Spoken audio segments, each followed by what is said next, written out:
Bismillahirrahmanirrahim. Assalamualaikum warahmatullahi wabarakatuh. Perkenalkan, nama saya Rosida.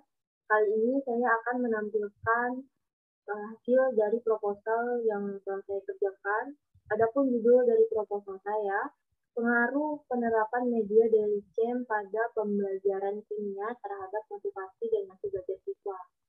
Sebelumnya, yang terhormat Ibu Fitria Hoirunisa, SPDMED, selaku dosen pengampu dari mata kuliah Kepustakaan dan Seminar Kimia. Nah, adapun jenis penelitian yang saya ambil adalah penelitian eksperimen semu atau kuasi eksperimen atau eksperimen kuantitatif. Langsung saja. Yang akan kita bahas pada bab pertama yaitu pendahuluan, latar belakang.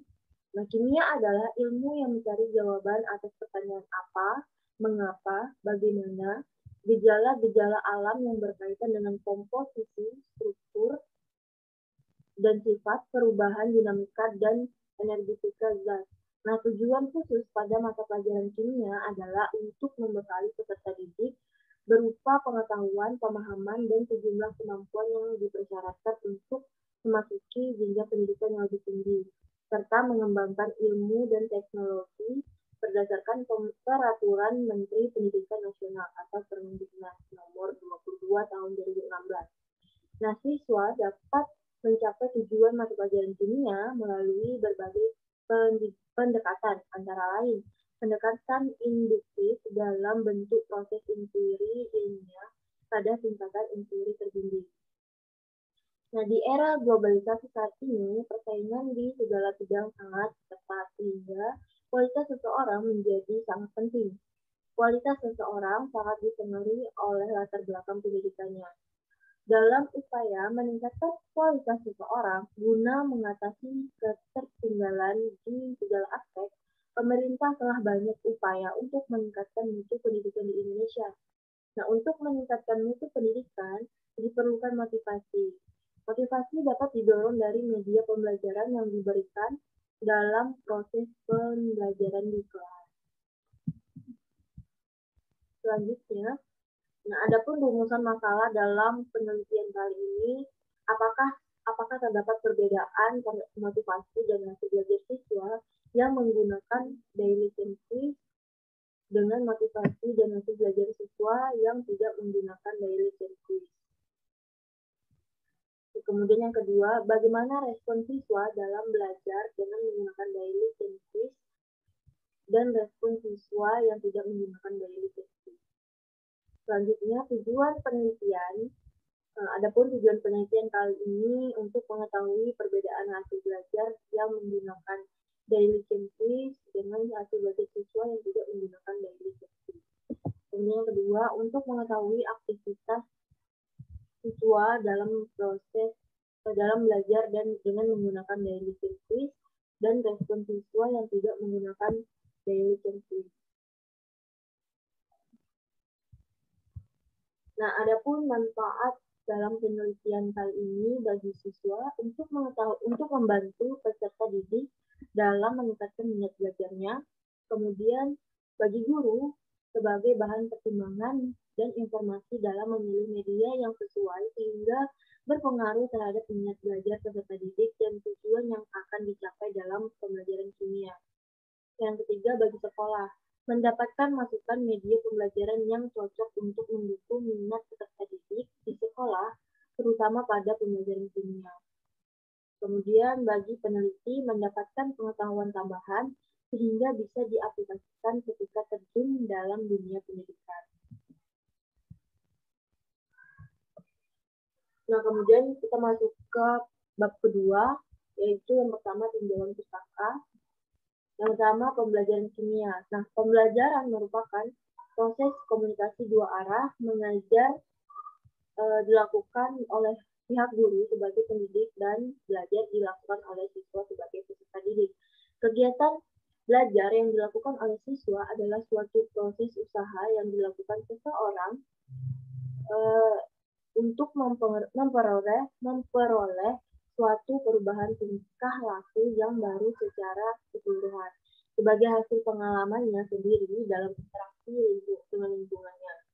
Kemudian menurut Mulyata tahun 2006, pada hakikatnya adalah proses interaksi antara siswa dengan lingkungannya, sehingga terjadi perubahan perilaku ke arah yang lebih baik. Kemudian pembelajaran kimia tidak lepas dari pengertian pembelajaran dan pengertian ilmu kimia itu sendiri. Kemudian media daily quiz. Nah, salah satu strategi adalah dengan pemberian daily quiz secara rutin kepada siswa. Pemberian quiz ini dapat membantu guru lebih menyiapkan siswa untuk menerima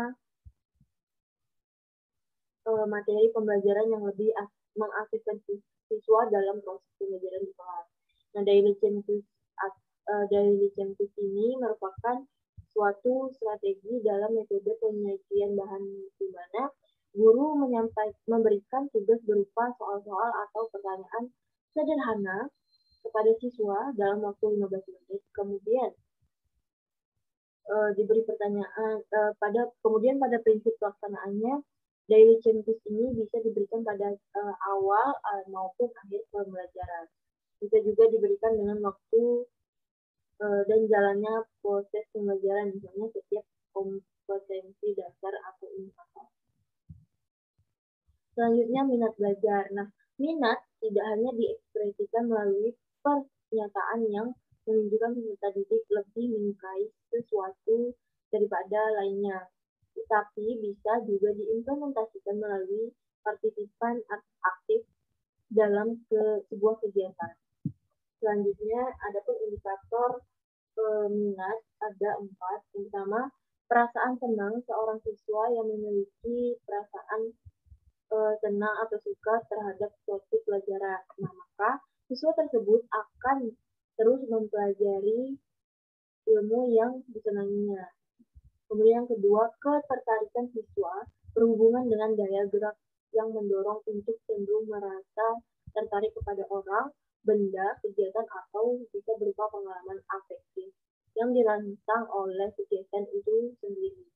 Kemudian yang ketiga, perhatian siswa. Nah, perhatian siswa ini merupakan konsentrasi atau aktivitas jiwa terhadap pengamatan dan pengertian dengan mengesampingkan yang lain daripada itu.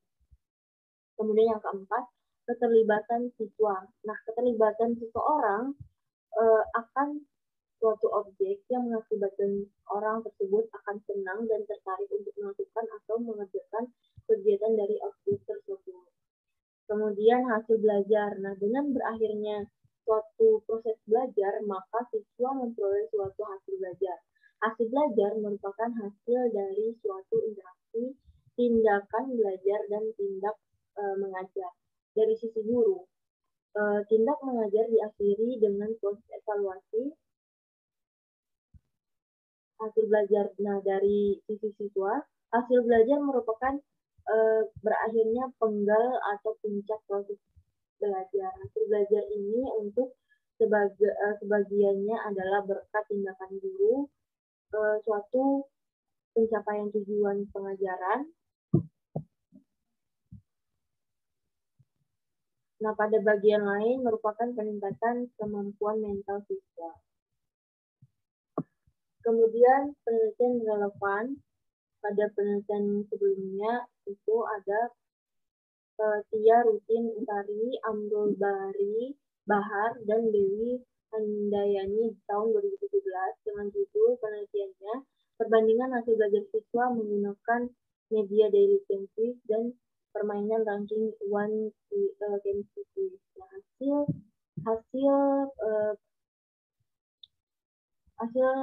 hasil analisis data menunjukkan bahwa data distribusi normal dan memiliki varian yang homogen serta diperoleh T hitung lebih besar dari T fabel atau 2,47 lebih besar dari 2,39. Nah, hasil ini menunjukkan H0 ditolak dan H diterima. Dengan kata lain, terdapat perbedaan signifikan antara hasil belajar siswa yang menggunakan DCQ dengan FCQ.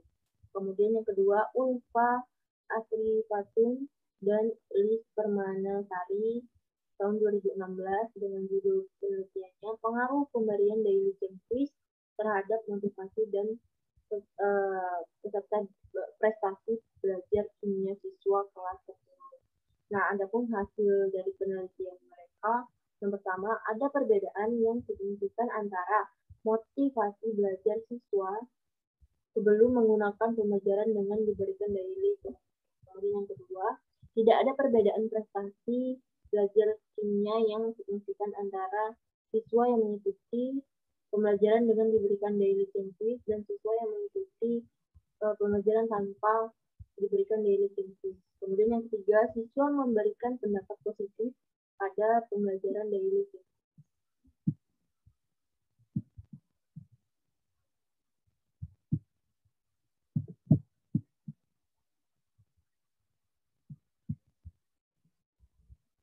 Kemudian yang ketiga, Rahma Nur Kartika dan Ahmad Lutfi tahun 2012. Nah, dengan judul penelitian motivasi siswa belajar materi asam basa melalui media permainan ranking One Chemistry Quiz. Nah, hasil penelitiannya 91%, 91,3% untuk angket motivasi siswa dan hasil belajar siswa mencapai kecepatan 100%. Kemudian yang keempat, Tika Rahmawati dan Chris Fajar Sartana tahun 2019, pengaruh media pembelajaran asam basa berbasis Android terhadap efikasi diri peserta didik. Kemudian penelitian yang kelima, Eli Sri Wahyuni dan Rusli Hidayah dengan judul pengembangan permainan sebagai media pembelajaran pada materi sistem periodik unsur kelas 10 SMA. Selanjutnya, kerangka berpikir dalam penelitian kali ini. Berikut adalah kerangka berpikir dalam penelitian yang sudah saya kerjakan. Di mana kondisi awal, guru belum menggunakan media daily quiz sehingga siswa mendapatkan hasil belajar yang rendah. Nah, kemudian pada eksperimennya, guru menggunakan media daily quiz. Penggunaan ini diterapkan kepada semua siswa, sehingga kondisi akhirnya diduga melalui X mendapatkan mempengaruhi Y. Kemudian hipotesis dalam penelitian kali ini, HA terdapat pengaruh yang signifikan antara motivasi dan hasil belajar siswa yang menggunakan media daily quiz. Kemudian H0 tidak terdapat pengaruh yang signifikan antara motivasi dan hasil belajar siswa yang menggunakan daily quiz. Adapun metode penelitian dalam proposal kali ini, yang pertama waktu dan tempat penelitian. Nah, penelitian ini dilakukan pada semester genap tahun 2021 sampai 2021-2022 pada tanggal yang sesuai dengan jadwal yang telah ditentukan oleh pihak sekolah. Kemudian penelitian ini dilaksanakan di SMA Negeri 1 Anambas. Adapun populasi dan sampel pada proposal penelitian kali ini, siswa kelas 10 MIPA tahun pelajaran tahun 2021-2022 yang terdiri dari 4 kelas. Nah, kemudian teknik pengambilan sampel yang digunakan secara simple random sampling. Pada penelitian kali ini, kelas yang dijadikan sampel yaitu siswa kelas 10 MIPA 3 dan kelas 10 MIPA 1. Nah, pemilihan ini berdasarkan saran dari guru kimia kelas 10 MIPA SMA Negeri 1 Jakarta. Nah, adapun teknik pengumpulan data dalam penelitian proposal penelitian kali ini, yang pertama itu ada wawancara. Nah, wawancara dilakukan terhadap guru bidang studi kimia kelas 10 SMA Negeri 1 Anambas untuk memperoleh informasi mengenai proses belajar mengajar kimia yang telah dilaksanakan selama ini. Kemudian tes hasil belajar. Nah, Dalam penelitian ini, tes yang digunakan untuk mengukur kemampuan siswa dalam menerima pelajaran kimia yang diberikan dengan menerapkan model pembelajaran Kaizen berbasis laboratorium. Nah, tes yang digunakan berupa tes pretest di awal pembelajaran dan post-test di akhir pembelajaran dengan menggunakan model pembelajaran Kaizen berbasis laboratorium. Kemudian lembar observasi. Nah, lembar observasi ini merupakan hasil pengamatan serta pencatatan secara sistematis, logis, objektif, dan rasional menyangkut berbagai fenomena yang tujuannya untuk mengumpulkan data atau informasi dan mengukur faktor-faktor yang diamati. Nah, teknik observasi yang digunakan untuk melihat dan yang berkenan dengan peserta didik. Sekian presentasi dari proposal penelitian yang telah saya kerjakan. Terlebih terkurang saya mohon maaf bila ada kesalahan. Saya akhiri dengan wassalamualaikum warahmatullahi wabarakatuh. Make a cup of coffee for your head.